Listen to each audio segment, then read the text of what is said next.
नेपाल का अगला प्रधानमंत्री कौन होगा? क्या सुशीला कार्की के नाम पर लग गई है मुहर?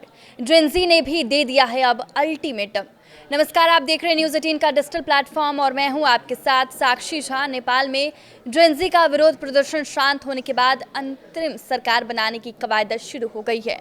प्रदर्शनकारियों ने पूर्व चीफ जस्टिस सुशीला कार्की के नाम पर सहमति जताई है। वो चाहते हैं कि सुशीला को प्रधानमंत्री बनाया जाए। काठमांडू के मेयर बालेन शाह प्रदर्शनकारियों की आवाज बन चुके हैं। उन्होंने सुशीला कार्की के नाम पर सहमति जताते हुए कहा है कि अब देश को एक अंतरिम सरकार मिलने वाली है। पूर्व चीफ जस्टिस सुशीला कार्की ने कहा कि वो राष्ट्रहित में काम करने के लिए तैयार हैं। उन्होंने कहा कि इस कठिन परिस्थिति में सभी नेपालियों को एकजुट होकर देश के बारे में सोचना होगा और अपने अपने स्थानों से राष्ट्रहित में काम करना होगा। नेपाल का अगला प्रधानमंत्री कौन होगा, इसको लेकर वर्चुअल मीटिंग आयोजित की गई थी। इसमें सुशीला के नाम पर सहमति बनी। काठमांडू के मेयर बालेन शाह ने सुशीला कार्की के नाम पर सहमति जताते हुए सोशल मीडिया पोस्ट के जरिए कहा कि प्रिय जेनजी और सभी नेपालियों से मेरा अनुरोध है कि देश इस समय एक अभूतपूर्व स्थिति से गुजर रहा है। आप अब एक सुनहरे भविष्य की ओर कदम बढ़ा रहे हैं। कृपया इस समय घबराएं नहीं, धैर्य रखें। अब देश को एक अंतरिम सरकार मिलने वाली है जो देश में नए चुनाव कराएगी। इस अंतरिम सरकार का काम चुनाव कराना और देश को एक नया जनादेश देना है।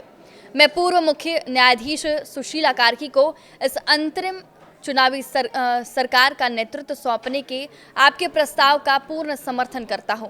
मैं आपकी समझ, बुद्धिमत्ता और एकता का तहे दिल से सम्मान करता हूं। नेपाल में सामान्य स्थिति बहाल होती नजर आ रही है।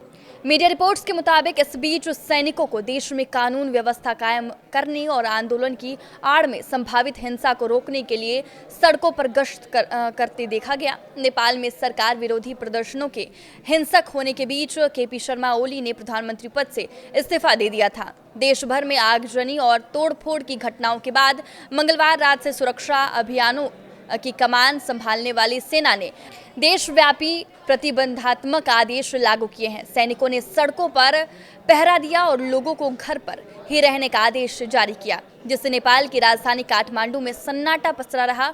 वहीं नेपाल में हुए हिंसक आंदोलन में अब तक 51 लोगों की मौत हो चुकी है। इनमें कम से कम 21 प्रदर्शनकारी और 3 पुलिसकर्मी शामिल हैं। वहीं पुलिस प्रवक्ता विनोद घिमिरे ने बताया है कि 13,500 से ज्यादा कैदी अलग अलग जेलों से भाग गए थे। इनमें से कई को पकड़ लिया गया है, जबकि 12,533 कैदी अभी भी फरार है। आपके इस वीडियो पर क्या राय है, हमें कमेंट करके जरूर बताएं। नमस्कार।